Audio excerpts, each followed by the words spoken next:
how does one know where the next customer is coming from? So, and I'll give you an example, like let's say me, right? Networking event, boom, I can get a client like that. Obviously, the personal branding is a massive, like inbound lead for us, things Yeah. like that, which is huge, LinkedIn. But sometimes it is unpredictable, right? Like, Yeah. you get a client from any. So, how does someone know where the next customer is coming from? Because that is a fantastic point.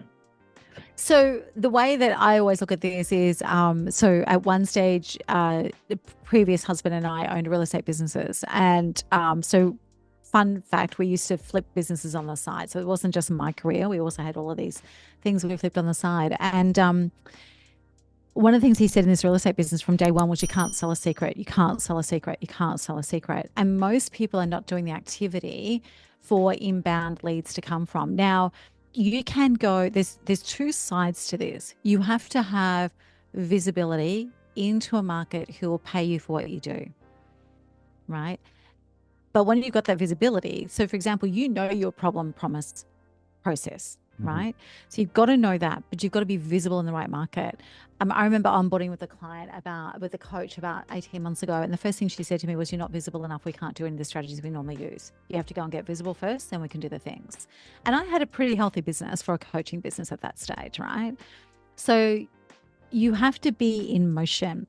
And you won't necessarily, when you said like it feels random, absolutely, but you're in motion, right? And too many people think planning the activity is being in motion. You actually have to be in motion.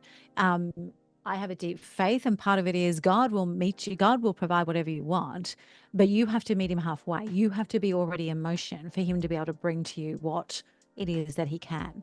So you have to be in motion. So when you say, "I'm networking, I'm doing the podcast, I'm doing this, and I'm doing that," that's all visible to your market. They get to trust you and to know you. There's a thing called Zemage. You would know about this, right? Now it's now like 17 or 19 touch points Mhm. before someone will buy from you, Mhm. right? So you have to be visible and in motion in the right ways, in the right places. And that will, after time, tell you where you're going to get your next customer from. But if you're at the stage where people are pitching you to get investment, you should know where your customers are coming from, your primary channels and all that sort of stuff, right? You can't just pitch investment on a good idea. And that was Phil's point. Mhm. The other thing is that you also need to, we have a process with people, stop neglecting who you already have, right? So we have a process called the cash behind the data couch. Most people have databases, most people have phones. So you're wondering the value in being a podcast guest. Think about it. You want to build your personal brand. Is it important as ever? And coming on this show allows you to do just that. You're able to leverage our audience, but not only that, you're able to leverage the content from this podcast as you clock up the hours someone spends with you. The longer time someone spends listening to your story, your solutions in the marketplace allows you to do something special. It allows you to build a community and build a brand. You can leverage the community here, but you can also leverage the content from this show to be able to use where? On LinkedIn. LinkedIn is where you're going to shine. LinkedIn is where you're going to generate leads. So whoever you are, you want to come and tell your story. You want to be able to come in and be a guest that allows you to build your brand. Link in the description. We'll get in touch. So join our waiting list to feature on the Rubasha Family Podcast. Don't change our phone numbers when we change our phones.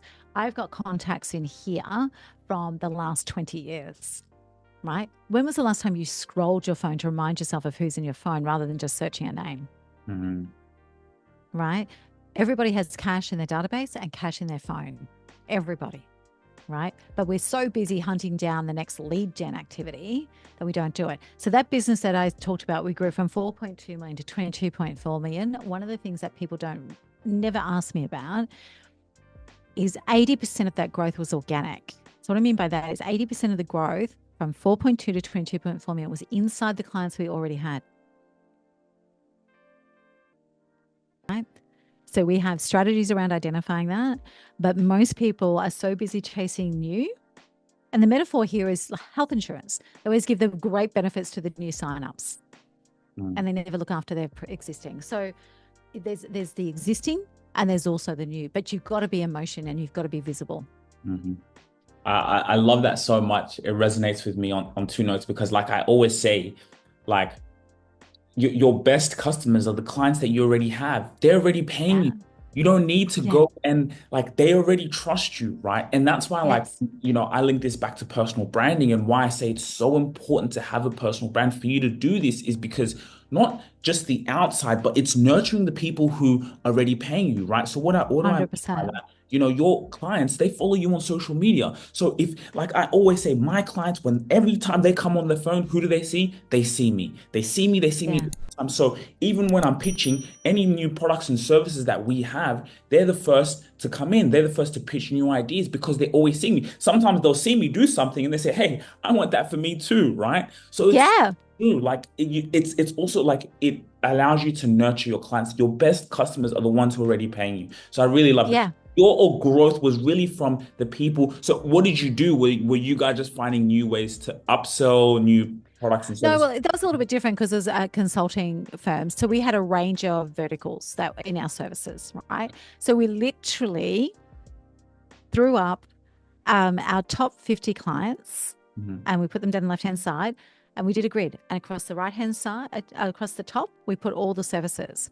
So if somebody was already using us and we knew we had all of their spend for that service, they got a green brick in that box. If they were already using us, but we knew we didn't have all of the spend, they got a blue box, right? If they were not using us and we knew that they were using somebody else for that service, so they had a need for that service, they got an orange, which was warm. If they were not using us, but we actually realized that that was more because they didn't know that we did it, it got a red. If they were not using us because they had no need for it, they got a black. So we literally brick walled, and the whole thing every 90 days was to get more blues and greens across the grid. So we called it brick walling. Mhm. If you really enjoyed this video, make sure to click here, and I'm sure you're going to love that one.